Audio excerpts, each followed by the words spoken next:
gente tem a aula 8 hoje, e a aula 8 é a sequência do livro, acho que é a página 40, né? 40 e 41, finalzinho da 40. Finalzinho da 40, 41 toda, 42, então, até quase no final também. É a sequência do capítulo da teologia, né? É o capítulo 4. Que é a Igreja Antiga e a Teologia. A gente teve na aula passada, vamos fazer aquela revisão da aula anterior. A gente teve então a importância do século IV e V, principalmente no aspecto da teologia, né? E eu sempre vou repetir aqui, sempre que eu me lembrar, eu vou repetir sobre aquela característica que a gente sempre fala de que as coisas acontecem na história da igreja de acordo com a necessidade delas, né? Então eu tenho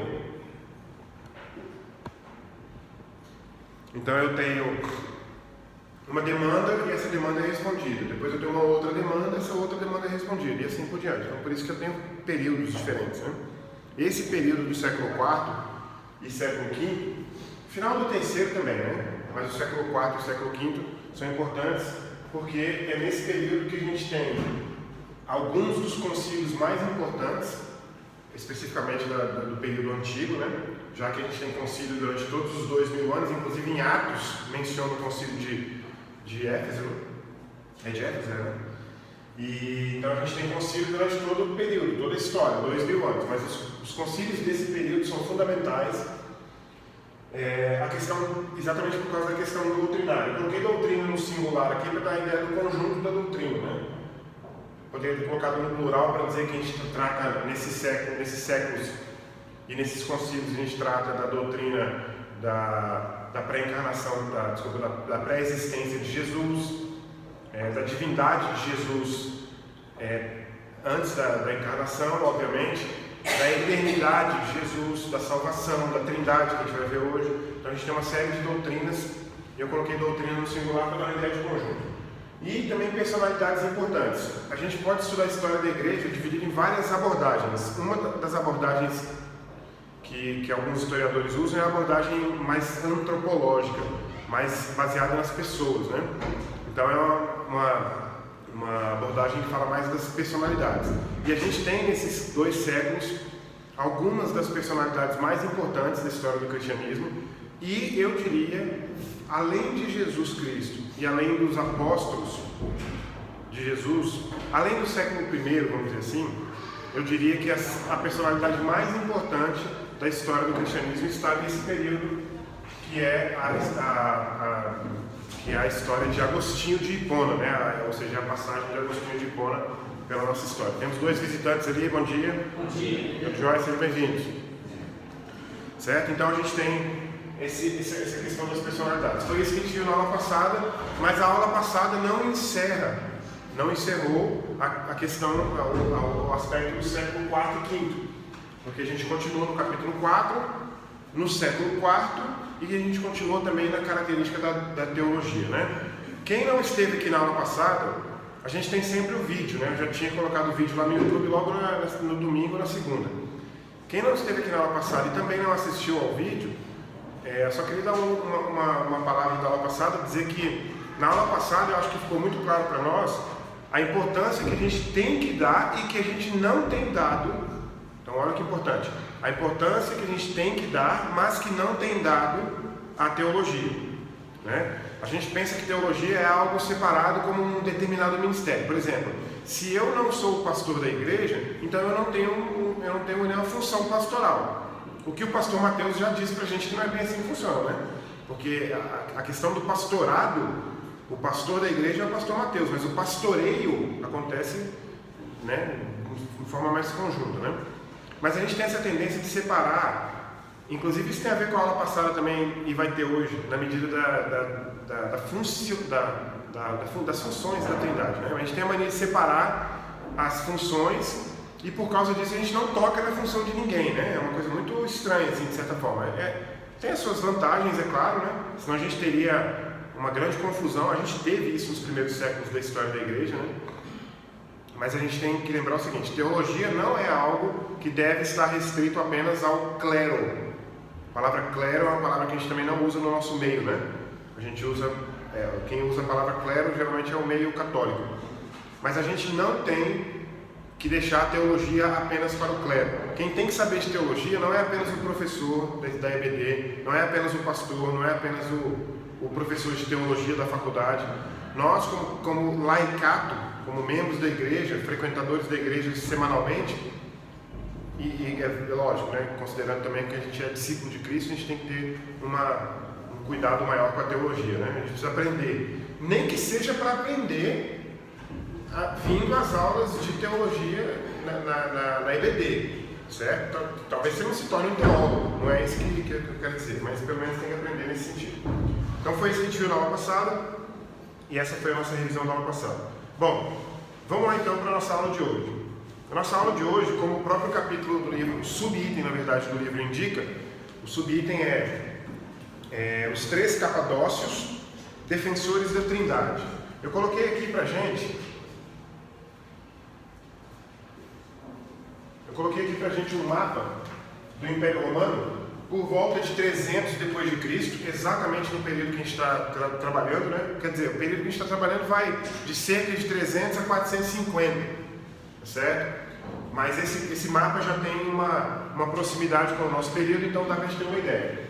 Essa expressão dioceses pontica que está aqui, e essa divisão aqui no nordeste da Turquia, essa é a região onde fica a Capadócia, certo? A expressão pontica é só uma outra expressão, um outro nome para indicar exatamente a Capadócia.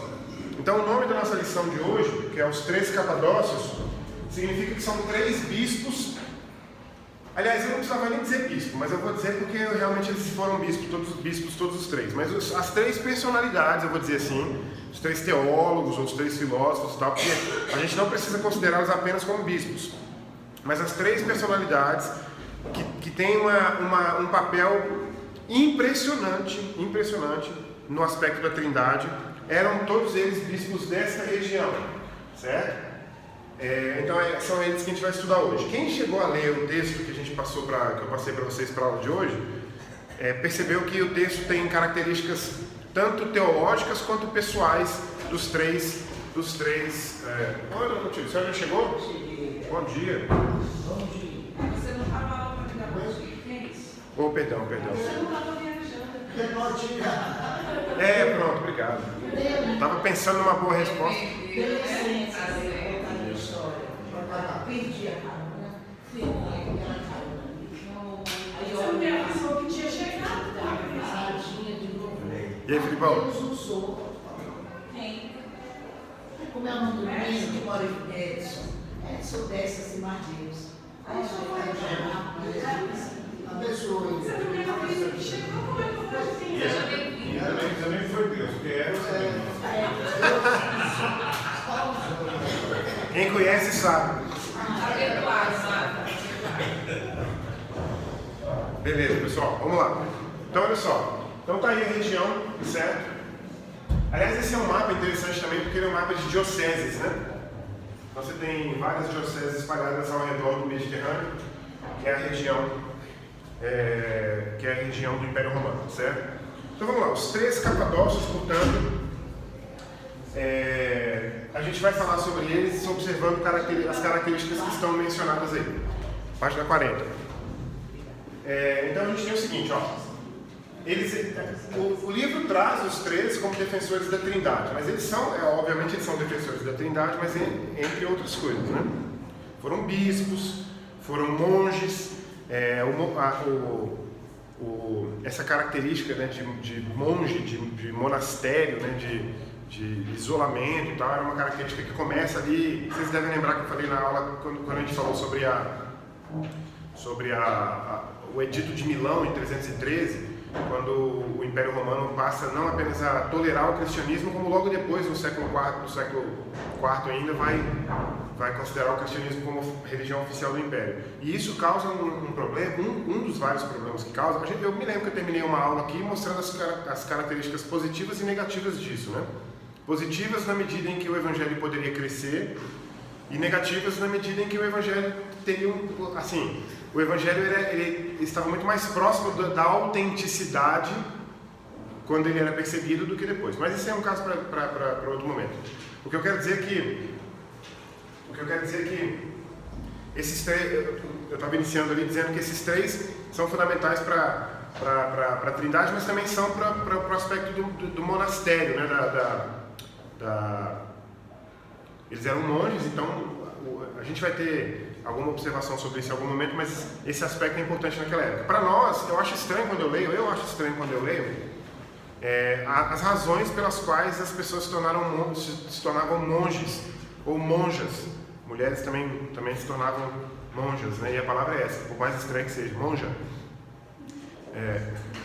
Feminino bem estranho. Mas as razões são interessantes porque são mais de isolamento mesmo, é um isolamento mais para se separar do mundo, para contemplação espiritual. De certa forma é muito interessante, mas também tem um aspecto do evangelismo que fica completamente fora de questão, né? Bom, quer dizer, completamente não. Há características evangelísticas, mas de outra forma. Bom, mas eles não são importantes só pela Trindade, são importantes para outras coisas também. Então, a essencialidade da Trindade. Nós somos de uma religião, assim como outras religiões, e assim como outras características, outras instituições e tal, a gente tem doutrinas, né, que a gente segue, e as doutrinas que foram construídas durante a história do cristianismo, durante a história do povo de Deus em geral, né? Algumas doutrinas são muito claramente bíblicas, outras não são tão claras. Todas elas são bíblicas, tomara, né? Quando a gente descobre doutrina que não é bíblica, a gente considera como heresia. Então as nossas doutrinas, elas foram se desenvolvendo durante os 2000 anos depois do cristianismo, depois do advento de Jesus, depois da ascensão de Jesus. E dentre essas doutrinas, uma das mais importantes é a da Trindade, certo? Na aula passada, eu fiz uma sequência de desafios a vocês sobre a questão do posicionamento de vocês em relação à Trindade. E o que eu queria que tivesse ficado claro na aula passada é que eu não sei se eu consegui que isso ficasse claro, porque não é tão fácil em qualquer momento, né? Se eu tivesse conseguido, não seria mérito só meu, seria de vocês também. Mas o que eu queria que ficasse claro na aula passada é que a gente tem que separar a palavra função da palavra hierarquia, na medida em que, em certas circunstâncias, a função está ligada à hierarquia e dá uma questão de qualidade para a hierarquia, né? Então você identifica a hierarquia por causa da função. Eu citei os exemplos claros de um professor numa escola que tem como diretor uma pessoa acima na hierarquia, certo? Então eu tenho uma função X como professor, meu diretor tem uma função Y como diretor, e essa função Y é que dá essa diferença de hierarquia. Na aula passada, alguns alunos defenderam o posicionamento de que existe uma hierarquia na Trindade. Eu queria que vocês não tivessem esse posicionamento, porque isso não é verdade. Na Trindade não existe hierarquia, mas existe diferença de função. Qual é a dificuldade que nós temos como ser humano e como ser humano do século XXI? É que a gente acaba colocando essa diferença, distinção de funcionalidade imediatamente ligada a uma questão hierárquica. Tanto isso é verdade que na aula passada, 2 vezes eu me flagrei, vocês lembram disso? Eu me flagrei fazendo o sinal assim, Pai, Filho e Espírito. O que já indicaria uma ideia de hereditariedade, e que está errado. Então, quando eu percebi, eu corrigi imediatamente. Então, a gente não pode pensar em Pai, Filho e Espírito, simplesmente porque a gente não tem uma diferença de hierarquia entre as 3 pessoas. O que a gente tem é a diferença de função. Se você, como crente, como discípulo de Cristo, quiser dar para alguma função mais importância do que a outra, aí é uma questão pessoal sua, de avaliação. Por exemplo, vamos imaginar que aqui a gente vai ter, vou dar um spoiler aqui da continuação da aula lá na frente. A gente vai ter aqui, hoje a gente vai ler vários versículos bíblicos, apesar de a gente estar bem distante em tempo, né, quase 400 anos distante da Bíblia, do primeiro século, mas a gente vai ter que ler alguns versículos bíblicos hoje. Mas, por exemplo, em Efésios, não abre agora não, depois a gente vai lá. Em Efésios 1, a gente tem uma distinção da Trindade muito clara em função. Então a gente tem o Pai que escolhe, também não vamos discutir por enquanto essa questão da escolha em termos de predestinação, porque não é o caso. É uma discussão interessante, mas não é o caso aqui. Então a gente tem o Pai que escolhe, o Filho que redime e o Espírito que sela. O selo do Espírito Santo, né? Se você quiser, no seu próprio relacionamento com Deus, identificar alguma superioridade em alguma dessas funções é uma questão pessoal que não vai afetar a sua fé. Você não vai ter um menor galardão porque você achou que redimir é mais importante que selar. Você não vai ter um galardão superior se você achar que escolher é superior a redimir. Então, a questão da Trindade, uma das questões sobre a Trindade, que eu preciso que fique claro, porque a gente não está fazendo um curso de teologia. Nós somos um curso de história da igreja. Mas como eu falei como eu tenho falado nas aulas, a gente entende teologia melhor quando estuda história, porque a gente vê o desenvolvimento da própria teologia. Aliás, uma das histórias que eu mais gosto, a gente chama de história do pensamento cristão, que é, em outras palavras, a história da teologia, né? Então, se você acha pessoalmente que há alguma superioridade de função, tudo bem. Mas eu quero que você não pense que existe uma hierarquização por causa das funções. Então faça esse exercício durante a aula hoje de separar a função de hierarquia. Lembrando que há diferença de funcionalidade, mas não há diferença de hierarquia. Quem não compreende isso ou quem gostaria que eu fizesse algum exemplo diferente, levante a mão, por favor. Tipo assim, professor, você fala aí e tal, mas não me entra na cabeça. Eu estou te entendendo a sua língua portuguesa aí, mas não me entra na cabeça. Tem alguém que está nesse ponto ainda? Eu não vi na aula passada, né, mas eu só achei interessante essa questão de ser função e não hierarquia. Basicamente o que você perdeu na aula passada foi um debate entre nós. Eu coloquei os alunos para colocar os seus posicionamentos em relação à Trindade, né?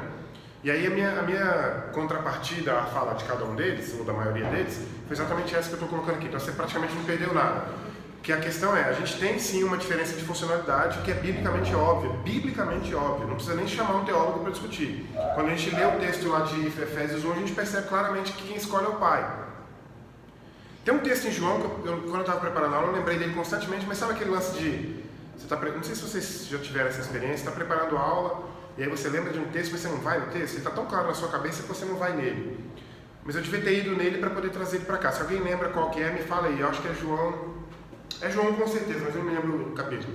Quando Jesus fala assim, ninguém virá a mim a não ser que o Pai tenha me dado, ou tenha me trazido. Quem quiser achar aí, daqui a pouco me fala qual que é. Esse versículo também é um versículo que indica uma diferença de funcionalidade na Trindade muito claro, muito claro, certo? Então a essencialidade da Trindade é essa. Na verdade, a distinção entre o cristianismo e as demais religiões.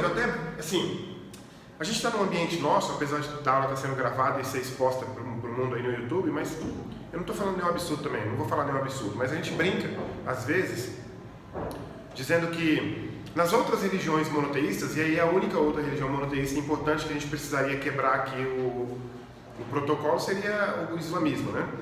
Mas o judaísmo também tem essa característica, porque nessas outras religiões monoteístas existe uma situação muito inexplicável para eles, que é a situação de com quem Deus se comunicava antes da criação. Quem Deus amava antes da criação? Ninguém. Concorda? Se Deus é um só, então ele só amava ele mesmo. Então ele era, de certa forma, tá certo? De certa forma, um Deus egoísta. Claro que o nosso Deus é um Deus egoísta, no sentido de que ele obedece a sua própria natureza sobre qualquer outra coisa. Ele não abre mão da sua natureza por de ninguém. Certo? A natureza dele. Não da vontade, mas a natureza. Então, nas outras religiões monoteístas, eu estou citando essas duas porque estou falando do judaísmo, porque o judaísmo rejeitou Jesus como Messias, e eu, sinceramente, com toda sinceridade, eu não sei como que o judaísmo trata do Espírito Santo. Posso procurar saber algum dia, mas seja como for, o Deus do judaísmo me parece ser um Deus único. Aliás, eu até tenho um texto aqui. Deuteronômio 6,4, vou pedir vocês abrirem aqui um minutinho. É um texto famoso, principalmente o versículo 5, né? O versículo 5 é famosíssimo. Famoso que eu falo naquele sentido de que a gente decora, né? Diga, Felipe. O João está aqui. Fala aí qual é o capítulo. João 6,44. Ninguém pode vir a mim se o Pai que me enviou não o trouxer, e eu ressuscitarei no último dia. João 14,6. Ninguém... Não, João 14,6 é o seu caminho, a verdade e a vida. É 6,44. É o 6,44. Ninguém pode vir a mim se o Pai que me enviou não o trouxer. Ninguém pode vir a mim se o Pai que me enviou não o trouxer. Então está claro uma função do Pai. O Pai que escolhe, Isso, o Pai que traz. Continua, Felipe, depois. 40 depois. Pode abrir de novo. E eu ressuscitarei no último dia. E eu ressuscitarei no último dia. Está em uma outra função do Filho. Então fica claro na Bíblia as funções, mas eu quero chegar a algumas pessoas agora depois, Graciana, Dejanira, o que eu queria que ficasse claro na aula passada e que eu quero que continue claro hoje, principalmente porque hoje é a aula da Trindade. Não é a aula da Trindade no aspecto teológico, histórico, mas tem a ver com teologia porque explica a teologia. A história explica a teologia, a história explica tudo, até a sua fome. Porque vocês querem fazer direito para fazer concurso. Minha mãe perguntou para mim: o que você vai fazer com curso de história? Lembra, mãe? Você lembra quando eu falei que eu ia fazer curso de história? Você perguntou: o que você vai fazer com curso de história? Deu vontade, naquela época eu não sabia, mas eu podia ter respondido: eu vou explicar todo o planeta, só isso que eu vou fazer, mais nada. Puxar a sardinha pro meu lado, claro, né? Então, assim, a nossa aula de história de Trindade hoje tem a ver com história. Mas o que eu queria que ficasse claro para vocês que chegaram e para os demais há uma diferença clara mesmo, biblicamente clara de funcionalidade, mas não deve haver na cabeça de vocês nenhuma dúvida sobre a questão da hierarquia. Não há hierarquia na Trindade. Não há hierarquia na Trindade, tá certo? Nenhuma das pessoas da Trindade é mais eterna ou menos eterna que outra, se bem que nem existe, né, filosoficamente impossível existir mais eternidade do que menos. Eternidade é uma coisa, é um conceito singular, né? Tá, estou enrolando muito, vamos passar para frente. Então vamos lá, Deuteronômio 6,4, abre aí. Oi? Nem de poder, todo o poder do Pai me deu. Isso. Nem de poder, nem de ciência, porque, por exemplo, quando a irmã Mônica trouxe na aula passada uma coisa pertinente, que ela falou, quando Jesus disse que nem a mim foi dado saber o fim dos tempos e tal, não é que ele não tenha capacidade divina para saber, isso não diminui a divindade dele, porque divindade também é um conceito único que não tem maior ou menor, não tem mais Deus e menos Deus. O que tem é que em determinado momento da história da humanidade, que essa sim é temporal, preste atenção que isso é importante, Deus é atemporal, ele está fora do tempo, ele age no tempo porque ele é soberano, mas ele está fora do tempo. Mas na temporalidade era necessário, segundo o plano de Deus, que o próprio Cristo não identificasse alguma característica futura. Então a gente fica com aquela dúvida infantil, tá? Dúvida sem necessidade. Aquela dúvida tipo do sexo dos anjos, né? Será que Cristo realmente não sabia? Ou será que ele mentiu dizendo que não sabia? Né? Essa dúvida é sua, eu não tenho essa dúvida, eu tenho certeza do que aconteceu. O que aconteceu foi, segundo o meu plano e o do Pai, você não vai saber agora. E eu vou te dizer esta frase aqui, ó, pá, aí vem a frase: não cabe a mim dizer nada sobre o futuro, sobre o fim, e assim por diante. Meu Pai não me entregou, enfim. A questão é, não há hierarquia. Deuteronômio 6,4, alguém lê em voz alta, por favor. Ouve, Israel, o Senhor nosso Deus é o único Senhor. Pronto, então quantos deuses há lá no Velho Testamento? E quantos deuses há no Novo? Aí vem. Não. Deus Tá com é duas? um. Deus continua sendo Tá com duas? É um, continua sendo um. É o único. Bom, e o Novo Testamento? Vamos lá então. Deus é um no Antigo Testamento. No Novo Testamento ele continua sendo um, mas ele agora, quer dizer, não que, desculpa, ele agora é tripessoal. Ele agora é apresentado como tripessoal, certo? Aliás, vírgula, tá? Porque o Antigo Testamento também fala do Espírito e aponta para Cristo, então aponta também a Trindade, né? Eu não estou dizendo aqui de forma nenhuma que não há como desenvolver, vamos dizer assim, uma doutrina trinitariana no Antigo Testamento. Não é isso que eu estou dizendo, só estou dizendo que no Novo Testamento, como os textos que a gente viu agora há pouco, o de João, por exemplo, e o que a gente vai ver em Efésios daqui a pouco, e alguns outros que eu já coloquei aqui, Deus é claramente tripessoal, beleza? Então a gente tem o Pai, o Filho e o Espírito. Quando eu estava preparando o slide, eu ia colocar Filho, Espírito e Pai, só para ver o que vocês iam achar. Para não ficar aquela ordem clássica, né? Pai, Filho, Espírito, Pai, Filho, Espírito. Essa ordem é que faz a gente colocar a mão em cima e embaixo na hora de falar Pai, Filho, Espírito. Leva a gente a crer que existe uma soberania maior sobre o Deus. Sobre o Pai. Sobre o Pai. Outra coisa também importante, por exemplo, o momento que eu aprendi melhor sobre a Trindade foi há 2 anos atrás, quando eu estava dando uma aula sobre Trindade lá na EBD, lá na Memorial. A partir daquele momento, eu passei durante as minhas orações, eu passei a falar com o Pai, com o Filho e com o Espírito dentro de cada uma das suas funções. Então, por exemplo, eu estou orando e falo assim: Espírito, me abençoe a conhecer as coisas, me dá sabedoria. Ou eu poderia pedir sabedoria ao Pai também, porque o Tiago diz: quem não tem sabedoria, peça. Não sei se ele fala peça ao Pai ou peça a Deus. Tem que ver o versículo. Mas enfim, por exemplo, quando eu falo assim, a palavra Senhor valeria para qualquer um dos três. Eu falo assim: Senhor, me intercede por mim, Porque eu nem orar eu sei. Aí eu vou e caio diretamente no Espírito. Espírito intercede por mim em nome de Jesus. Ou seja, eu conhecer a Trindade me leva até a orar melhor. Não estou dizendo que Deus não vai atender a sua oração porque você pediu para o Pai alguma coisa que quem tem que dar é o Filho. Não é isso. Até porque a soberania da Trindade, de Deus, vamos dizer assim, ultrapassa essas características, né? Tanto mais que o Espírito intercede por nós, né? Então, eu posso estar falando com o Espírito, posso estar falando com o Filho. Todos os dois têm acesso ao Pai e todos os dois são Deus. Logo, eu estou pedindo de qualquer forma para Deus. Então, só quero dizer para vocês que muda a percepção da gente de Deus, né? Deus, a Trindade. Quando a gente entende a tripessoalidade e, portanto, a função de cada um. Então, vamos lá, então. Abre para mim Mateus 28, 19, ou então fala de cor, porque esse é fácil. Outro abre em João, 1 João 5, 7, 8. Outra pessoa, João 14, 26. E outra pessoa em 1 Pedro 1, 2. Vai lá, 4 pessoas abrindo aí, por favor. Quando estiver pronta a primeira, me levanta a mão que eu vou chamar. Você lê a primeira, quem vai ler a segunda? Quem vai ler 1 João 5, 7 a 8? Kessia. João 14, 26. Quem já abriu vai ler? Márcio. E 1 Pedro 1, 2. Dona Clotilde. Então vai lá, Beth, pode ler, por favor, bem alto. Portanto, ide, ensinai todas as nações, batizando-as em nome do Pai, e do Filho, e do Espírito Santo. Tá, então um texto que aponta claramente para as 3 pessoas da Trindade, certo? Simples, não tem muito o que explicar isso teologicamente não. Simplesmente um texto que menciona o Pai, o Filho e o Espírito. Nessa ordem, inclusive, né? Tá, não sei se na cabeça de Mateus tinha alguma hierarquização qualquer, ou... Bom, não, né? O que importa é que foi o Espírito qual é a palavra que inspirou ele a escrever desse jeito, né? Tá, vai lá, quem é a próxima? Esqueci quem é. Kessia. 1 João 5, versículo 7 e 8. Pois há 3 que dão testemunho no céu: o Pai, a Palavra e o Espírito Santo. Só um momento, o Pai, a Palavra e o Espírito. Lembra 1 João 1? No princípio era o Verbo, e o Verbo estava com Deus, e o Verbo era Deus. E o Verbo se fez carne. Quem é o Verbo? Jesus. Então, vai de novo, Kessia. Vai de novo. Pois há 3 que dão testemunho no céu: o Pai, a o Filho e o Espírito. Pronto. Santo, e só eles já são mencionou. 3 em 1. 8. Eles são o quê? Eles são 3 em... Estes 3 são 3. Olha só, gente. Sensacional, sensacional. Não é nem em, não é são. Tá? São 1, exato.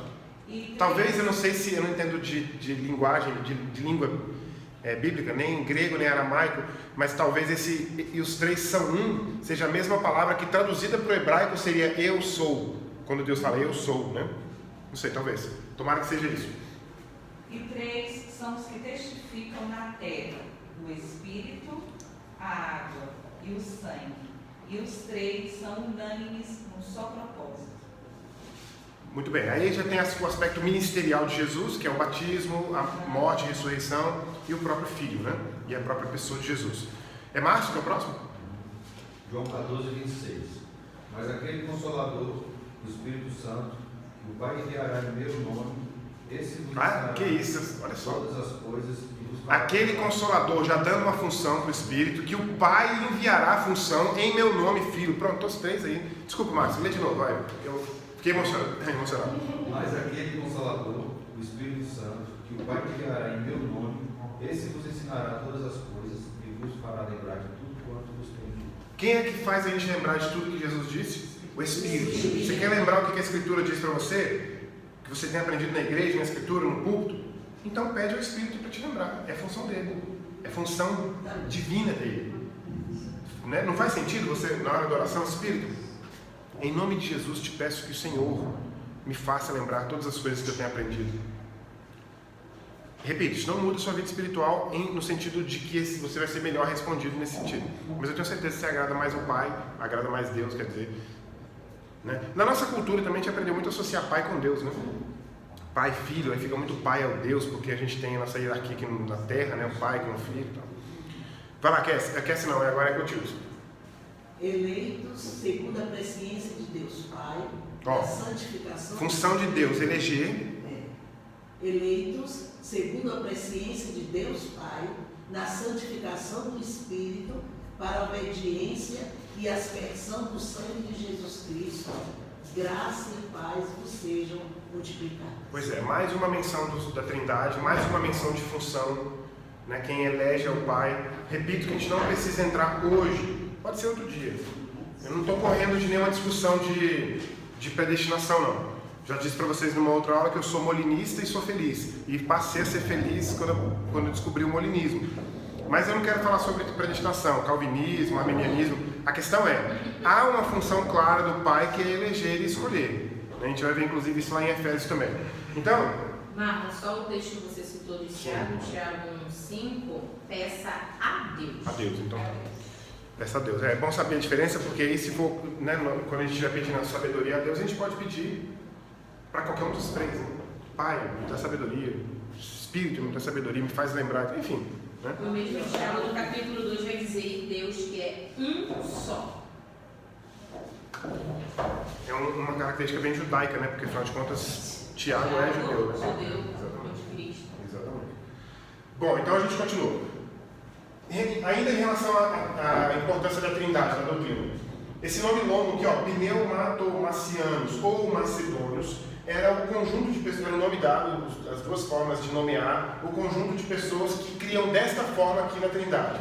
Subordinação do Filho e do Espírito ao Pai e a ausência de divindade tanto no Filho quanto no Espírito. Em outras palavras, aquilo que a gente viu na aula passada, uma aproximação com o arianismo, que rejeita a divindade do Filho, rejeita a divindade... Aliás, em Ário, a gente tem menos menções, menos preocupação com o Espírito. Aliás, quem vai trazer uma preocupação importante para o Espírito são exatamente os 3 capadócios, certo? Tá ligado. Eu também estou morrendo de calor, percebi você. Tá ligado e está no mais frio. Não sei se está fazendo algum efeito. Mas está ligado. Eu acho que ele está direcionado só, por isso que ele não deve estar circulando, não que ele está fazendo. Deixa eu ver se ele está mexendo. Tem um pouco. Está mexendo. Tá. Então é o seguinte, então a gente tem essas características que são características contra as quais vão escrever, ou vão lutar, ou vão, né, combater os 3 capadócios. Daqui a pouco eu falo o nome deles, a gente vai falar, chegar neles lá. Bom, qual é o caminho, portanto, que foi encontrado contra a heresia? É o caminho da linguagem. A questão da linguagem a gente vai chegar nela aqui, lá na frente, mas a questão da linguagem é o ponto fundamental da definição da Trindade. Porque uma coisa é certa, é por isso que na aula passada, a gente estava conversando aqui com a irmã Lucy, e ela estava dizendo que ela continuava insistindo, ela mudava as palavras para insistir que Cristo havia sido criado. Dava para ela essa impressão de que ele havia sido criado, porque ela imaginava a cena da concepção no ventre de Maria. E o que eu queria que ela tivesse dito era, ele não é criado, mas ele foi gerado pelo Espírito no ventre de Maria. Isso faz diferença. Bom, eu não imagino que a irmã Lucy e nenhum outro aqui dessa classe acredite que Cristo não é eterno. Eu sei que nós temos um costume na nossa igreja, uma tradição, na nossa tradição protestante, batista, tradicional, da nossa igreja em si, de que isso foi ensinado pra gente de forma muito clara. Ninguém aqui duvida da eternidade de Jesus. Mas o problema é que quando você pensa que Jesus foi criado, porque ele nasceu na barriga de Maria, isso leva ao erro. Mas pessoal, isso é mental. Tem alguém que trabalha? Tem alguém que é formado em letras aqui? Eu. Você é letras, né? Então olha só, essa parte da linguagem é importante, porque quem é formado em letras tem com certeza um treino acadêmico melhor para entender que as coisas que a gente fala, elas se tornam na mente da gente ou uma confusão, porque uma coisa é certa, ela é formada em letras e eu sou pós-graduando em filosofia. Então uma coisa é certa, se a gente juntar as duas coisas, na filosofia a epistemologia diz o seguinte: quando você descreve alguma coisa, quer dizer, vou mudar, quando você descreve uma realidade, a linguagem que você usa para descrever essa realidade, se essa linguagem coincide com características dessa realidade, o que eu disse é verdade, indiscutivelmente. O que seria mentira, então, do ponto de vista filosófico? É quando eu descrevo uma realidade e a minha descrição não combina. Por exemplo, posso levantar... Eu usei esse mesmo exemplo aqui. Se eu disser que isso é uma xícara e que ela tem uma asa aqui, eu estou acertando por enquanto. Que ela é branca, por exemplo, eu estou acertando. Porque essas características que eu estou dando para essa realidade coincidem com características dessa realidade. Então, do ponto de vista estritamente filosófico e epistemológico, é isso que é verdade. Mas o que acontece, por exemplo, se eu começar a dizer durante 10 anos seguidos que isso aqui, por exemplo, é uma caneta? Eu estou exagerando de propósito, só para chegar onde eu quero. Talvez algum dia eu pegue isso aqui, escreva num papel e eu veja alguma coisa escrita lá. Mesmo que não haja. Porque a ilusão é que não falta na humanidade, né?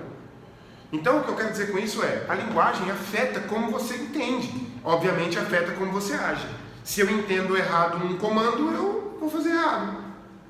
Então, dizer que Cristo foi criado, mesmo que na mente da pessoa tenha a ideia da eternidade, sem dúvida nenhuma, é um problema que não pode passar. E esses 3 capadócios, que agora chega o nome deles aqui, foram 3 pessoas que, 3 personalidades teológicas, vamos dizer assim, que lutaram exatamente para que a linguagem relacionada à Trindade fosse clara o suficiente para que não houvesse o risco da hierarquização, o risco da ausência de divindade em um ou no outro, o risco da submissão e assim por diante.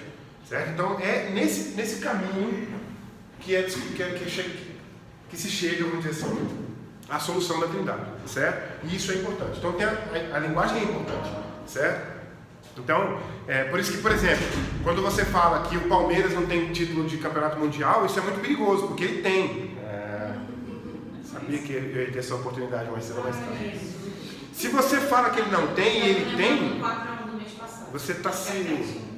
Foi 3-0. Eu não sou vascaíno, não. Mas é o seguinte, estou brincando, é claro, para a gente descontrair. Mas o que eu quero dizer é, a linguagem foi o caminho encontrado para que, a partir desse momento aqui na história, nós não tivéssemos mais o problema da Trindade. Bom, pelo menos até um outro momento da história que a gente vai chamar lá na frente de teologia liberal, né? Ou liberalismo teológico. Tá aí tudo bem, pessoal? Alguma dúvida por enquanto? Quem quer fazer algum comentário enquanto eu tomo água? Lembra que eu falei no começo das nossas aulas que quando vocês falam eu tenho a oportunidade de tomar alguma coisa? Então, quando vocês não querem falar, eu tenho que pedir para vocês falarem para eu tomar alguma coisa. Então, olha só, os 3 capadócios eram Basílio de Cesareia. Essa Cesareia não é a Cesareia da Palestina, é uma Cesareia da Capadócia, é uma outra cidade, tá certo? Basílio de Cesareia, que nasceu por volta de 330. É engraçado porque a controvérsia em relação à data do nascimento dele chega até 300, quer dizer. É bem longa a distância, né? Mas eu coloquei 330 porque é o que o livro traz aí para você. Mas tem escritores que dizem que ele nasceu em 300. Então ele vai de 330 a 379. Gregório de Nícia, que é irmão do Basílio, irmão de sangue do Basílio. E o Gregório de Nazianzo, que conhece o Basílio nas suas andanças pelos estudos aí em Atenas, Constantinopla e tal. E depois, obviamente, por causa do relacionamento entre Basílio e Gregório de Nícia, os 3 passam a ser amigos em comum, né? Amigos pessoais e em comum, certo? Bom, então esses são os 3 e eles têm cada um a seu tempo e cada um a sua maneira. Por que cada um a sua maneira? Porque os 3 eram cristãos, foram criados por pais e avós cristãos. Isso, olha que interessante isso numa geração em que você já tinha engraçado, porque, por exemplo, os meus 3 filhos, eles são a primeira geração, ou acho que é a segunda geração de brasilienses que são filhos de brasilienses. Isso no nosso tempo, imagina que interessante, quando os avós deles ainda não são brasilienses, né? Na verdade, os meus netos é que terão avós brasilienses, pais brasilienses, isso é se os meus filhos casarem com cônjuges brasilienses. Mas estou dando esse exemplo só para dizer para você que naquela época a gente tinha ali logo na metade do século, no começo do século IV, uma geração em que eu tinha homem e mulher se casam e têm filhos. E aí, por exemplo, tem um filho. Esse filho se casa com outra mulher, cujos pais também são cristãos. Olha que interessante. E aí o Gregório, por exemplo, o Basílio e os seus irmãos, eram 10 irmãos, 5 mulheres e 5 homens. E coincidentemente nasceram as 5 mulheres primeiro e depois os 5 homens depois. Basílio era o mais velho dos 5 homens. Então, esses 3 têm esse tipo de relacionamento. Há uma outra pessoa que aparece aqui nesse período que é importante, que é uma das irmãs do Basílio e do Gregório, que chama Macrina, e que ela não é colocada muito em evidência na história do cristianismo por uma razão muito simples. Primeiro, não exatamente pelo chamado machismo, que a gente usa de forma inadequada de vez em quando, porque não existia machismo nessa época, claro que não. Você pode chamar qualquer coisa no passado de machismo, mas os conceitos de machismo são contemporâneos, né? Mas o que acontecia era que o que aconteceu foi que ela não tinha escritos, não deixou escritos, como os irmãos deixaram. Obviamente ela também não foi bispa, né? como os irmãos foram. Então a autoridade espiritual, eclesiástica dos homens, aí vamos dizer assim, superior à dela, né? Mas ela tinha um monastério, ela fundou um monastério, aliás, ela é considerada uma das fundadoras do monasticismo. Essa é a palavra que eu queria lembrar desde aquela hora, monasticismo. Eu usei a palavra monge e monastério, eu queria lembrar o nome do substantivo. Monasticismo. Ela foi uma das fundadoras do monasticismo, olha que privilégio, certo? Apesar de que, poxa, agora eu não vou lembrar se foi o Basílio ou se foi o Gregório de Nazianzus. Dentro desse conjunto aqui tem um deles que é considerado o pai do monasticismo, porque ele cria uma série de regras do monasticismo no Oriente, e essas regras são usadas praticamente as mesmas regras até hoje. Mas a Macrina é uma pessoa fundamental. Tem um detalhe sobre a Macrina e o Basílio. O Basílio queria, eu me identifico muito com o Basílio nisso que eu vou falar agora. Ele queria ser um intelectual conhecedor de conhecimento tanto cristão, obviamente, teológico, quanto também secular. E eu me identifico muito com ele, porque eu tenho muita vontade, muita avidez por conhecimento, secular também. Só que a Macrina, ela pega no pé dele, porque ela é acho que 12 anos mais velha que ele, ou 10, ela pega muito no pé dele porque ela quer que ele abandone esse desejo pelo conhecimento secular e dedique essa inteligência que ele tem, essa capacidade de conhecimento ao conhecimento teológico, bíblico e assim por diante, né? E ele faz isso, ele abandona a sua busca pelo conhecimento secular. E graças a Deus e graças ao contexto histórico dele, ele tem muitas razões para se dedicar muito ao estudo teológico, porque ele está em plena controvérsia ariana / trinitariana / doutrinária e assim por diante. Então ele usa esse conhecimento nesse sentido, certo? Esse conhecimento não, essa capacidade. Bom, eles eram defensores do credo niceno, e eu trouxe para vocês aqui o credo niceno para vocês lerem, porque a gente viu na aula passada o credo de Nicéia. O credo de Nicéia é muito curto. A palavra credo não é um texto, não é o texto que sai do concílio, não é a ata. Credo é o resumáximo, é o resumão final daquilo que foi decidido no concílio. E a palavra credo não é isso, desculpa. Credo é aquilo que você passa a crer, mas que é um texto culto para você lembrar. Você tem que teoricamente, você deveria saber esse credo de cor, assim, vamos dizer assim, né?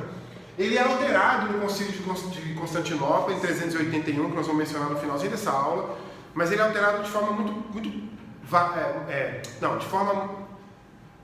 de forma pequena, mas principalmente em relação à linguagem, porque a linguagem é a chave desse período. Então a gente tem aqui, o credo cremos em um só Deus, Pai Todo-Poderoso, Criador de todas as coisas visíveis e invisíveis. Esse é o credo de Nicéia, 325 depois de Cristo. E em um só Senhor Jesus Cristo, Filho de Deus, gerado unigênito do Pai, isto é, da substância do Pai. Está em negrito aqui, porque compara com o credo de Constantinopla lá na frente. Deus de Deus, estou falando de Jesus ainda, Deus de Deus, luz de luz, Deus verdadeiro de Deus verdadeiro, gerado, não feito, consubstancial ao Pai. Quem lê? Tem alguém que lê grego aqui? Tem grego aqui. É porque a palavra consubstancial é interessante, porque tem a palavra ousia no meio. Deixa eu ver qual é o bloco aqui que eu já acho aqui agora, que é essa aqui. Não estou achando aqui não. Eu também não sei ler grego, mas pelo menos eu saberia identificar se eu olhasse mais rápido aqui. Tá, então continuando o credo aqui. Consubstancial ao Pai, por quem foram feitas todas as coisas que estão no céu ou na terra, o qual por nós homens e para nossa salvação desceu, se encarnou e se fez homem. Padeceu e ressuscitou ao terceiro dia e subiu aos céus. Ele virá para julgar os vivos e os mortos. E aí vem ele, o Espírito Santo. Ele, o Espírito Santo, é em quem nós cremos, porque o credo começa, cremos no, né? Cremos em. Então termina lá crendo também no Espírito. E no Espírito Santo, é só essa menção. Agora eu vou explicar como é que aumenta a menção no concílio de Constantinopla. Daqui a pouco a gente chega lá. Bom, aí esse aqui é o final. Não, esse aqui é o credo ainda. E quem quer que diga que houve um tempo em que o Filho de Deus não existia, ário. Obviamente apontado para o arianismo. Ou que antes que fosse gerado ele não existia, ou que ele foi criado, a irmã aqui da aula passada, criado daquilo que não existia, ou que ele é de uma substância, uma essência diferente do Pai. Essas duas palavras são essenciais para a questão da linguagem que a gente vai falar daqui a pouco. Ou sujeito à mudança, ou transformação, todos os que falem assim são anatematizados pela Igreja Católica. Lembrando que a palavra católica nessa época ele tem aquela conotação de universal, né? Única, no sentido de que esta é a Igreja de Cristo, né? Universal, abrangente, presente em todo o mundo conhecido e assim por diante. Nada a ver com o catolicismo per si que a gente tem posteriormente, certo? Bom, então, esse aí é, portanto, o credo niceno. E o que eu estava querendo dizer agora há pouco aqui é que... Não é aqui. O que eu estava querendo dizer aqui é que eles eram defensores deste credo aí, certo? Bom, e eles acrescentam com mais propriedade, vamos dizer assim, características sobre o Espírito. Daí a conclusão, né? A gente tem que chamar de conclusão da doutrina da Trindade. Bom, mais uma vez a questão da linguagem, agora falando sobre ela em si. A distinção entre essência e pessoa, isso é importante. Aqui você percebe que aqui não tem nada a ver com hierarquia, tá? Está fora da questão a hierarquia. Mas aqui, ó, essência, o que identifica Deus como Deus ou seus atributos. Quem quiser conhecer bem sobre os atributos de Deus, deveria ler um livro de um teólogo chamado Arthur W. Pink. O nome do livro eu não sei o nome do livro em português, mas eu vou traduzir direto. Eu tenho esse livro em casa, mas eu tenho em inglês. É os atributos de Deus. Tem muito segredo. Esse livro te ajuda a compreender sobre esses atributos de Deus aqui. Bom, se bem que aqui eu coloquei como livro, eu coloquei aqueles atributos máximos, né? Porque dentro desses atributos máximos tem amor, tem compaixão não, longanimidade, assim por diante, características mesmo de Deus, né? Então, esses atributos são a essência de Deus. Por isso que a gente não pode ter hierarquização e subordinação dentro da Trindade. Porque Jesus, o Filho, não seria Deus se ele não fosse onipotente. Só que seria contraditório dizer que ele é oni quando o Pai também é. Olha, então ele não é mais oni, ele é duo. Entendeu o que eu quis dizer? Não deve haver subordinação e, portanto, hierarquização na Trindade, porque senão eu vou cair imediatamente no risco, ou quer dizer, no caso fatídico, de que eu tiro alguma característica, algum atributo divino de Deus, do Filho, do Espírito, qualquer que seja. As três pessoas, quer dizer, aliás, eu nem estou nas pessoas ainda, estou na essência. Deus, divindade, não existe sem onisciência, onipresença, onipotência. E também não existem sem aquela que eu falei na aula passada, né? Que é eternidade. Lembra que eu brinquei aqui? Quem aqui nessa sala acredita que o universo é... Quem não estava aqui na aula passada? Vocês que não estavam aqui na aula passada, vocês acreditam que o universo é finito ou infinito? Universo. Quem acredita que o universo é infinito? Infinito? Materialmente, tipo planeta Terra, sistema solar, isso você está falando? Pensa bem, se você falar materialmente, você tem que falar também temporalmente, não tem diferença. Universo. Infinito. Eu acho infinito. Infinito também? Eu acho. Gente, mas presta atenção. Peraí, não entrega. É a cereja do bolo, não. Calma aí. Só diz se você acha que é finito ou infinito. Não posso. Levanta a mão bem alto que acha que é infinito. Infinito. Não posso. 1, 2, 3, 4, 5. 1, 2, 3, 4, 5 ateus. 5 ateus nessa O que sala. acontece? Não foi Deus que criou, foi criado por Deus. Se é criado por Deus, é finito. Só Deus é infinito. Tudo é Eu achava que não dá. Ó, um dos atributos mais divinos que você pode encontrar, mais poderosos que você pode encontrar, É a eternidade. é a eternidade. Porque uma das coisas mais limitadoras que você vai encontrar é o tempo. 5 ateus não. Concorda? Como que eu posso ser limitado ao tempo? Isso deixou comigo, vamos direitinho, porque eu estava acreditando. Vamos ouvir, irmã Clotilde. Não, porque nada disso que tem sido falado aí mexe com minha crença. Sim, que bom. Nada disso. Porque o que eu creio é que Jesus. Porque você foi selada pelo Espírito de Deus. Isso, Com pronto. certeza. Amém. Mas o que eu fiquei em dúvida, agora eu quero aprender, por isso eu estou aqui, eu achava que o universo era infinito. Tá, então deixa eu te explicar duas coisas. E eu vou te perguntar, você mesmo vai responder. O que você entende como infinito? Que não acaba nunca. Como assim não acaba nunca, sendo que ele foi criado quando Deus disse haja luz? Então, pronto, vai acabar. Então vai acabar. Pronto, já acabou a dúvida, acabou a dúvida. Outro ateu lá, ó. Outro ateu. Brincadeira, meu irmão, brincadeira.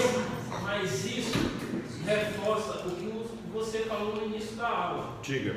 Tudo através do conhecimento da linguagem.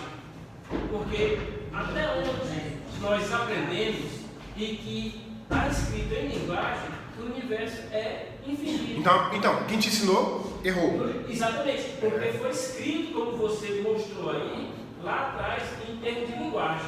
Não, ótimo, não discordo um ponto. Só que é o seguinte, o universo não pode ser, do ponto de vista estritamente filosófico, infinito. Não pode ser. A não ser que você seja um ateu, por isso que eu brinquei. Claro que ninguém aqui é ateu. A não ser que você seja um ateu e, sendo um ateu, você descarta a existência de Deus.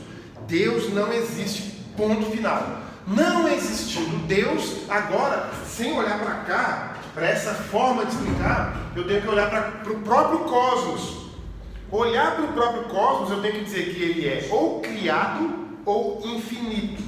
Mas, se eu disser que ele é criado, eu preciso dizer quem criou ou o quê. Aí eu vou ter que apontar para um passo atrás. Mas o ateu não vai apontar para um passo atrás. O Carl Sagan, por exemplo, um dos ateus mais famosos, um cosmólogo mais famoso, diz que o universo... Aliás, o Carl Sagan... É porque eu confundo o Carl Sagan com o Stephen Hawking, só de nome. Mas é o Carl Sagan mesmo, com certeza. O cosmos é tudo que há, que houve e que haverá. O cosmos é infinito para ele. Por que ele precisa se comprometer com a infinidade do cosmos? Porque ele não tem um criador infinito para colocar no lugar. Porque ele não acredita em Deus, da transcendência, no além do cosmos. Nós cristãos acreditamos lá no Gênesis 1:1, no princípio... Não, estou confundindo com João 1. No princípio criou Deus os céus e a terra. Certo? Então, no princípio criou Deus os céus e a terra, é uma coisa interessante, porque se foi no princípio de quem? De Moisés. Do universo, do próprio cosmos. Porque a palavra princípio pressupõe tempo. Antes da criação do cosmos não havia tempo, porque Deus é infinito. Certo? Então, só para você se lembrar uma coisa, você pode amar como Deus? Pode. Se o Espírito te orientar a amar como Deus, você pode. Mas você não pode ser infinito como Deus. Qualquer coisa do universo pode ser forte como... Pode ser forte não. Pode ter alguma característica semelhante a de Deus? Pode, mas nenhuma coisa do universo poderia ter uma característica que Deus tem, pelo menos. Eternidade. Eternidade é, eu diria isso sem medo de errar. Eternidade é o único atributo existente que demanda uma única pessoa para ter esse atributo. Logo Deus. Certo? Então, o que eu quero que vocês percebam é o seguinte. Se eu tenho essas três, como eu disse, essas três são macro, né? Dessas três vem as os micro atributos de Deus. Esses três atributos são os atributos da essência de Deus. Não existe divindade sem esses atributos. Aliás, tem umas frases de filósofos interessantes de alguns filósofos que dizem assim, sabe quando a Bíblia fala que para Deus nada é impossível? Na aula passada acho que eu falei isso aqui. Existem algumas coisas impossíveis para Deus. A própria Bíblia diz que Deus não pode mentir, que Deus não pode deixar o pecado passar sem pagamento. Outra coisa que você sabe qual é uma coisa que Deus não tem? Sabe qual é a coisa que falta a Deus? O que falta a Deus? Limite. Você tem limite, Deus não. Concorda? É claro que é uma brincadeira de palavras, porque também isso não faz nenhuma diferença para o nosso Deus, né? Mas a questão Deus é onisciente, onipresente e onipotente. Isto é a essência divina, a essência da divindade. Deixa eu passar para frente, porque fica claro que a gente comparar com uma pessoa. Já a pessoa, a palavra pessoa, nós estamos falando de linguagem hoje, a palavra pessoa define distinções daquela essência. Então eu tenho Deus Pai, Deus Filho e Deus Espírito. Ficou simples aqui, né? Ninguém tem dúvida de que nós temos essas três pessoas. Mas aí tem uma questão que é importante. A diferença também é relacional. Por que relacional? Porque tem pai com filho, não tem relação. Certo? E também tem a relação entre o filho e o espírito e o pai, e assim por diante. Tem uma relação. Por isso que a gente falou no começo da aula que as religiões monoteístas que não acreditam na Trindade, ou que não têm esse conceito de Trindade, tem um Deus solitário, eternamente solitário, que cria e tem que aprender a amar, que cria e tem que aprender a se comunicar, cria o homem fala bom dia, e agora, faço o quê? Vou me comunicar com ele. Apesar de eu nunca ter feito isso antes, porque eu sou eternamente só, Só que o nosso Deus não é eternamente só, porque na essência Deus há 3 pessoas que se relacionam de formas distintas. Então há uma distinção de relacionamento. E uma distinção de função que a gente vê alguns versículos aqui que comprovam. Certo? Então é nesse sentido, dessa forma, vamos dizer assim, que a gente tem, portanto, a apresentação dos 3 capadócios, né, do Gregório de Nícia, Gregório de Nazianzo e do Basílio o Grande, ou Basílio de Cesareia, que vai ser utilizado no Concílio de Constantinopla, que a gente vai ver daqui a um minutinho, e que vai definir, portanto, as características da Trindade, certo? Então, na Trindade, a diferença é relacional e funcional, mas não de essência, não essencial, certo? Aí a gente tem, abre agora em Efésios 1, e a gente vai ler alguns versículos aí. A gente vai ler até o 14.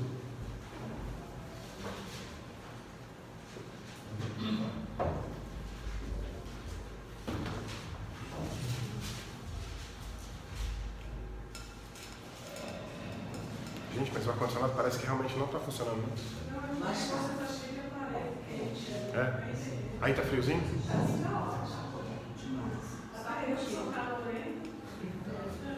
Semana que vem minha mesa vai ficar nesse canto aí. Você sabia que na primeira noite que eu vim para cá preparar a sala de aula para a primeira aula do dia seguinte, primeira aula nossa, eu coloquei as cadeiras desse jeito, com a mesa bem ali. E eu fiz isso porque eu queria colocar o quadro de um lado e a projeção do outro, né? Porque aqui o quadro vai ficar em algum lugar que eu não sei onde vai ser, a projeção vai ter que ficar disputando com ele. Aí no dia seguinte de manhã, a irmã que arruma as cadeiras deve ter imaginado que a posição era outra e foi lá e colocou tudo de outro jeito. Eu falei, agora deixa. Agora não vou mudar não. Vamos lá, gente, ó. Lê pra mim aí, alguém lê pra mim do 1 até o 4, bem alto, bem em voz de locutor de rádio. 1 até o 4. Paulo, apóstolo de Jesus Cristo, pela vontade de Deus aos santos que estão em Éfeso e fiéis em Cristo Jesus. A vós graça e paz da parte de Deus, nosso Pai, e da do Senhor Jesus Cristo. Ó, já colocou uma característica da Trindade que eu não coloquei aqui no quadro, mas Deus, nosso Pai. Vai, continua. Bendito Deus e Pai de nosso Senhor Jesus Cristo, o qual nos abençoou com todas as bênçãos espirituais nos lugares celestiais em Cristo, como também nos elegeu nele antes da fundação do mundo. Só até o 4. Não paga. Como também nos elegeu antes da fundação do mundo. Então, tá aqui, ó. O Pai escolhe. Para que fôssemos santos e irrepreensíveis diante dele em amor. Beleza. Então, a gente foi eleito para ser santo e irrepreensível. Quem elegeu a gente? Deus. Da essência divina, qual pessoa elegeu a gente? O Pai. Beleza? Alguém lê para mim aí o 5, 6 e o 7, bem alto. E nos predestinou para sermos filhos de adoção por Jesus Cristo, para si mesmo, segundo o beneplácito de sua vontade, para o louvor da glória da sua graça, a qual nos deu gratuitamente no amar, em quem temos a redenção pelo seu sangue, a remissão dos nossos delitos, segundo as riquezas da sua graça. Em quem temos a remissão? Em quem? Em Cristo. O Filho redime. Certo? Então a gente tem o Pai que escolhe. Isso aqui é o resumo. Jesus resumiu lá naquele João 6,44. Ninguém vem a mim a não ser que o Pai me entregue ele. Então quem escolheu que viesse a mim? O Pai. Eu vou fazer o que com ele? Redimir. E depois ainda vem o Espírito, porque a gente só leu até aí, aquela, mas tem a parte do Espírito logo lá na frente. Inclusive vou te pedir para ler daqui a pouco aquele versículo de novo, porque a parte do Espírito lá também é importante. Então tá, então a gente tem as duas funções. O Pai escolhe, o Filho redime. Alguém continua do 8 até o 13, por favor. Que Deus derramou abundantemente sobre nós em toda a sabedoria e prudência, desenvolvendo-nos o mistério da sua vontade, segundo o seu beneplácito, que propuseram em Cristo, de fazer convergir nele, na dispensação da plenitude dos tempos, todas as coisas, tanto as do céu como da terra. Nele digo, no qual fomos também feitos heranças, predestinados segundo o propósito daquele que nos faz todas as coisas conforme o conceito da sua vontade, a fim de sermos para o louvor da sua glória, nós os que de antemão esperamos em Cristo, em que também vós, depois que ouviste a palavra da verdade, o evangelho da vossa salvação, tendo nele também crido, foste selado. Aí agora vem, foste selado. Com o Santo Espírito da promessa. Exatamente. E aí a gente tem a função de selar, de concluir a obra da salvação no Espírito. Então a obra da salvação está toda aí mostrada nas funções de cada pessoa, certo? Então assim, a diferenciação é de função e de relacionamento, mas não de hierarquia, não de essência. Ninguém é mais Deus que o outro, ninguém conhece mais que o outro. Todos os três, aliás, todas as três pessoas são oniscientes. Todas as três pessoas conhecem todas as coisas. Inclusive, no começo dos versículos que o irmão Nivaldo leu, fala sobre sabedoria e associa a palavra Deus, né? Se a gente quiser ser bem chato com linguagem aqui, Paulo estava sendo inspirado por Deus a dizer o seguinte: diga que todos nós três temos sabedoria. E aí depois diz que eu escolho, o pai dizendo, por exemplo, diz que o filho redime. Sim. Não, só em relação ao ser, lá em Efésios 4:30, ele diz: e não entristeçais o Espírito Santo de Deus, né, no qual foste selados para o dia da redenção. Então, exatamente, não entristeçais o Espírito. Aliás, você me fez lembrar de um sermão que eu ouvi há poucos dias atrás, de um pastor que eu tenho ouvido muito na internet, que é o Luciano Subirá. E eu fiz questão de procurar nesse pastor, sermões sobre o Espírito Santo, exatamente para eu me afeiçoar mais com o Espírito. E um dos sermões dele, ele fala exatamente sobre entristecer o Espírito. E é chocante aprender que a gente entristece o Espírito de formas que a gente nem se conscientiza. E conscientizando, a gente, pelo menos agora eu já estou consciente disso, então não posso escolher isso. Certo? Bom, então é o seguinte, meus irmãos. O triunfo da doutrina ortodoxa, eu coloquei ortodoxa de propósito, porque eu quis dizer ortodoxa comparada com a doutrina, com a doutrina ariana, com os macedônios, com os pneumato-marcianos e assim por diante. Então, o triunfo dessa doutrina da Trindade ortodoxa, o triunfo da ortodoxia dessa doutrina, acontece no Concílio de Constantinopla. E o Concílio de Constantinopla tem este credo aqui,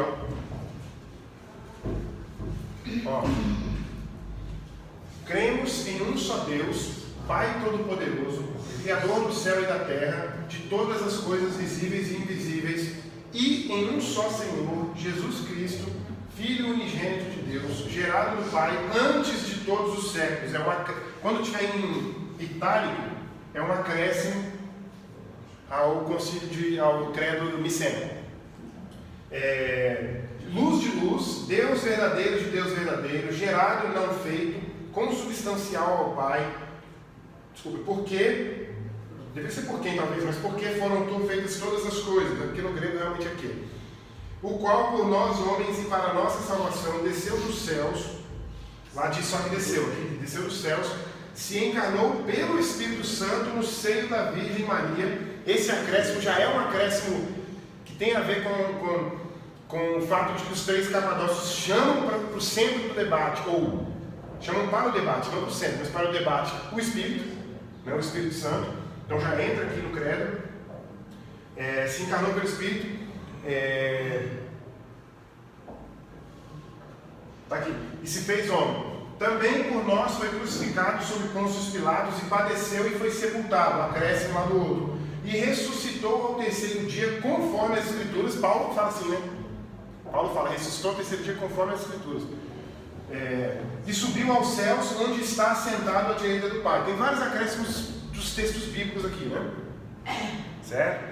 Aí vem, ele virá novamente em glória, novamente porque já veio uma vez, né? Em glória para julgar os vivos e os mortos, e o seu reino não terá fim. Bom, se a terra tem fim, o reino dele não. Inclusive o reino dele é eterno mesmo, porque antes dele criar ele já tinha o seu próprio reino. E no Espírito Santo, aí vem, e no Espírito Santo, Senhor e fonte de vida, que procede do Pai, e com o Pai e o Filho é adorado e glorificado. Isso aqui é exatamente para dizer o quê? Não retire da sua adoração, da glória, o Espírito. Não dê menos crédito ao Espírito. Essa é uma percepção que era necessária naquela época. Ele falou pelos profetas. E outra coisa, né? Eu me lembro uma vez quando um aluno me perguntou assim: por que você é por que você acredita na Terra, na idade da Terra, assim como a Bíblia? Porque tem um nome que é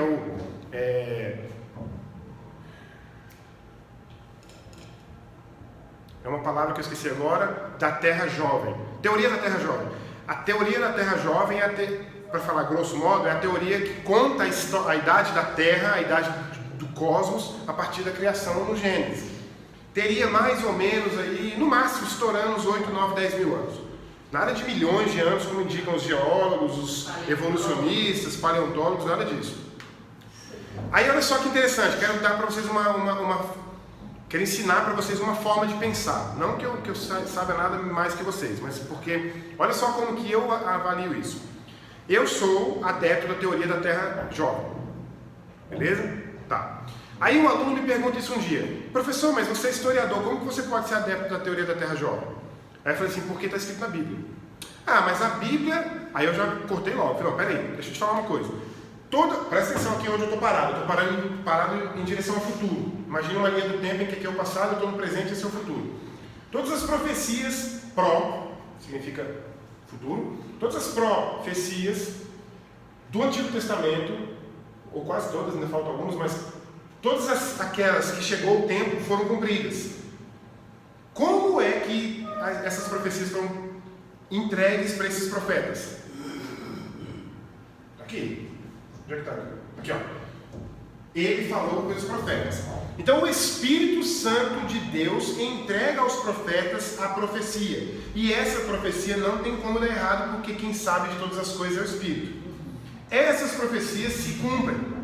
Beleza? Tá, agora você vai pegar o profeta, por exemplo, Moisés. Você pega, enfim, você pode pegar qualquer pessoa da Bíblia. Você pega lá uma pessoa da Bíblia e agora você faz isso aqui, ó. Quem é que entrega para Moisés, por exemplo, no princípio criou Deus os céus e a terra, assim. Quem entregou isso para ele? O Espírito mente? Não. O Espírito enganou? O Espírito disse que a terra tem quantos anos? Cerca de 9.000? Acabou. É isso. Eu não posso crer nas profecias cumpridas para o futuro, reveladas pelo Espírito, e não crer nos relatos do passado, revelado pelo mesmo Espírito. Não tem nada mais incompatível do que um cristão acreditar, por exemplo, no evolucionismo darwiniano. Não tem nada mais incompatível do que o ser humano acreditar, por exemplo, que a Terra tem milhões de anos. Incompatível com acreditar que Isaías, por exemplo, em 53, no capítulo 53, anuncia, por exemplo, o próprio Cristo, lá na frente. Por quê? Porque quem revelou para Isaías foi o mesmo Espírito que revelou para Moisés. Ou no princípio criou Deus os céus e a terra. Então isso aqui, é importante a gente ter isso aqui. Ele falou pelos profetas. E obviamente contou o futuro dos profetas e contou o passado para aqueles que escreveram sobre a história do povo de Deus. Então a gente não tem que ficar duvidando disso de Bíblia. Acreditar em evolucionismo, sabe, é duvidar de Bíblia. Né? Aí tá, o que o aluno me pergunta? Mas como é que você explica então a idade da Terra? Então tem que ser num outro dia, porque eu tenho que explicar para você que o carbono 14 tem uma limitação de cerca de 14 mil anos, 10 mil anos, não sei. Tem que explicar para você um monte de outras coisas que eu não sei algumas e preciso inclusive descobrir outras.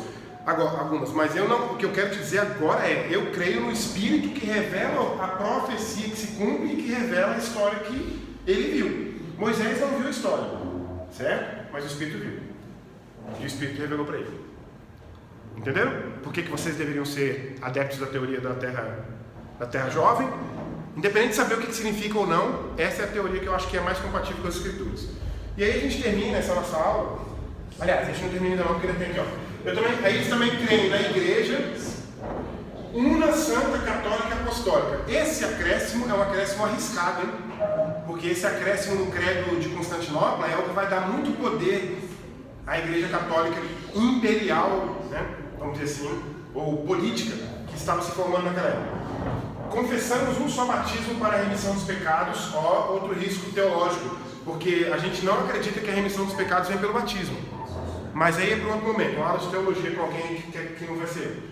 Esperamos a ressurreição dos mortos e a vida do mundo vindouro. Amém. Então esse é o credo de Constantinopla que fecha esse aspecto da Trindade. E fecha mostrando claramente função e relacionamento diferente entre as três pessoas. Mas em nenhum momento o credo coloca algum como superior ou inferior a outro. Certo? Isso, exatamente. Eu acho sensacional, porque eu acho que a gente não deveria ter jogado fora. Vou dizer jogar fora. Eu acho que a gente não deveria ter deixado para o domínio da Igreja Católica. Vou dizer a palavra domínio 2 vezes.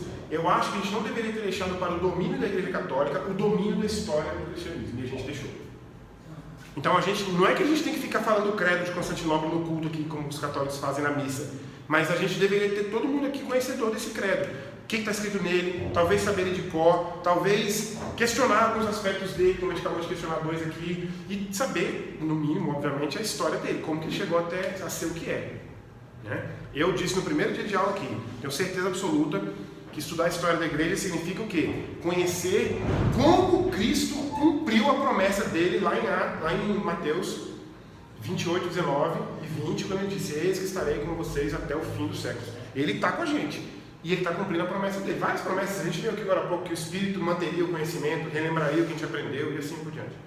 Então a história da igreja é isso. História da soberania de Deus depois da ascensão de Jesus Cristo. Pronto. Alguma dúvida? Quer dizer, alguma dúvida que vocês queiram colocar aqui agora? Porque dúvida, obviamente, todos nós temos um monte. Podemos resumir que é a nossa identidade, no qual todos nós deveríamos saber de onde fomos originados. Como é que é o nome do irmão? Jorge. Irmão Jorge. Esse autor aqui, que eu considero sendo a maior autoridade em história da igreja do mundo, Justo Gonzalez, um cubano. Ele começa esse livro aqui, que é a obra, é a obra máxima dele, vamos dizer assim. Ele começa esse livro dizendo que quando ele escreve a história da igreja, ele está escrevendo uma autobiografia. Olha que sensacional essa percepção. Eu não posso contar a minha história para ninguém sem passar por 2000 anos até chegar aqui. Uma vez eu fiz isso na sala de aula com uma professora na faculdade de uma forma diferente. Ela falou assim: muito me admira vocês aí com essa idade e tal, com esse conhecimento que vocês têm, acreditar num conto da carochinha desse da Bíblia. Eu falei assim: não, professora, mas você tem que pensar que a gente está lendo isso há 2000 anos. Você, em contrapartida, obedece ao código de trânsito sem nunca tê-lo lido. A gente está lendo ele há 2000 anos. Se eu disse que eu estou lendo ele há 2000 anos, significa que a minha biografia, Marlon, tem que ser contada a partir, no mínimo, a partir do advento de Jesus. Quiçá toda a história do Antigo Testamento também. Né? Porque eu sou o produto daquilo ali. Né? Então é isso. Se a gente, no caso meu, tem pretensão de saber mais sobre o evangelizar, tem que estudar muito, né? Eu acho que tem. Eu acho que estudar é fundamental. O problema é que estudar é cansativo e também estudar tem... Estava falando isso ontem com... Estava falando isso com alguém ontem naquele evento que teve da embaixada. Eu não sei com quem que eu disse isso. Que essas figuras aqui que a gente estuda, elas eram figuras que... foi com o Michel. Hoje em dia a educação é obrigatória. O Estado obriga as pessoas a irem para a escola. Né? O que é... no mínimo um absurdo questionável. No mínimo um absurdo questionável. Mas, sim, para não ter que discutir intervenção do Estado em lugar nenhum, o que eu acho é o seguinte: numa época em que só estudava quem tinha interesse, a gente tinha esse tipo de mente brilhante aqui aparecendo. Claro que hoje a gente continua tendo mentes brilhantes daquelas que foram obrigadas a estudar, porque se eu tivesse sido obrigado a estudar pelo Estado ou não, eventualmente eu iria estudar, porque eu gosto. Mas o que eu quero dizer é que estudar é fundamental. Por exemplo, você sabe que eu acho que o meu irmão é muito mais feliz do que eu. Porque ele não tem nenhum interesse nessas coisas. Eu tenho. Só que para eu chegar a compreender as coisas que eu tenho interesse, eu tenho que passar horas e horas e horas a fio. Não, isso é só uma forma de mostrar que... só uma forma de ilustrar que quem deseja conhecer as coisas tem que estar partindo para uma grande batalha contra o próprio corpo. Porque estudar não é fácil não. Nessa teoria da terra jovem, onde cabe, em casos de noções, por exemplo, na Bíblia a gente conversa bastante francês, onde que entra? Não sei. Não tenho outra resposta para te dar, pelo menos não agora, mas eu sou curioso com essa resposta. É a mesma em relação a OVNIs? Também isso. Não, OVNIs eu acho o seguinte: se você tentar imaginar, por exemplo, a criação do céu e da terra, do universo, porque quando a gente fala criação do céu e da terra, a gente fica muito limitado na nossa própria mente com a linguagem, né? Deus não criou só o céu e a terra, Deus criou o universo inteiro. Então quando ele disse haja luz, criou luz para todo o universo. Aliás, a palavra luz é energia também, né? Então, quando Deus cria todo o universo, Ele cria o universo e Ele habita, vamos dizer assim, um dos planetas, que é a Terra, que Ele cria especificamente para isso. Sendo assim, eu não acredito que haja possibilidade de haver nada fora da Terra, vida. Não acredito. Por isso. Porque o próprio Deus que criou, inclusive a gente como coroa da criação, mas isso, deixa eu te falar uma coisa. Essas especulações que eu faço, elas não são infundadas, não. A questão é, ela me perguntou, o que você acha dos dinossauros? Eu falei, não sei.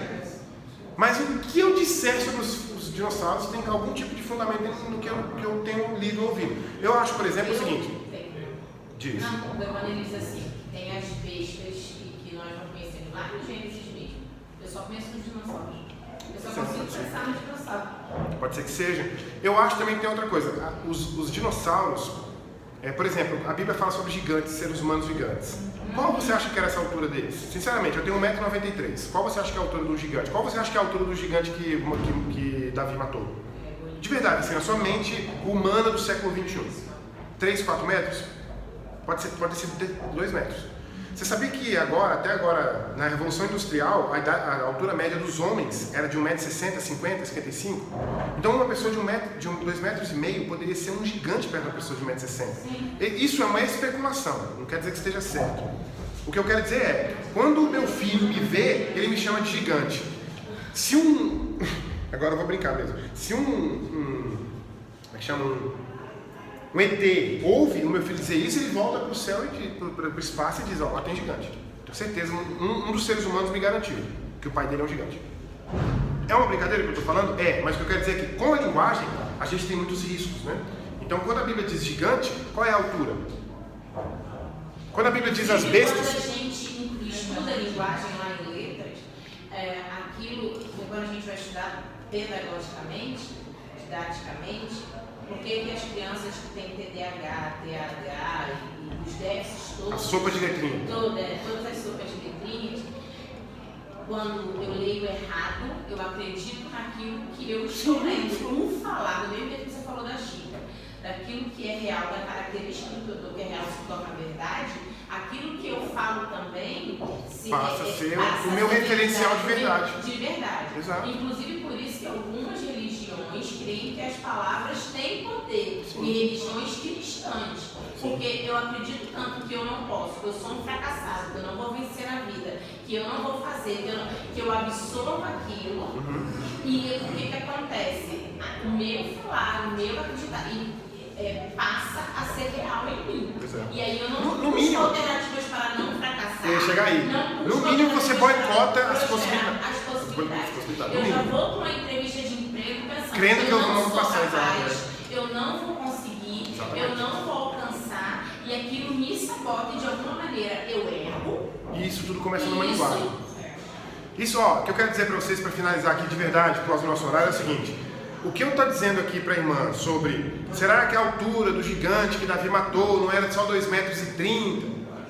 Isso não é empurrar uma realidade, uma verdade para aquilo que eu quero acreditar da Terra Jovem. Não é. Eu estou literalmente especulando. É de propósito a especulação. Eu não sei explicar sobre os dinossauros e não sei explicar sobre o gigante. Eu só acho estranho uma pessoa ter 4 metros. Eu acho estranho, porque não tem nenhum registro histórico. Se bem que esses dias agora eu vi na internet um esqueleto de um ser humano que foi encontrado com cerca de 3 metros. Vou até olhar isso depois. E também não acho que seja totalmente esquisito só, porque pode ser uma anomalia anatômica. Genética. Aqui primeiro, irmão, que ele levantou a mão lá rapidinho. Não, coincidentemente essa semana eu estava lendo o devocional que falava da altura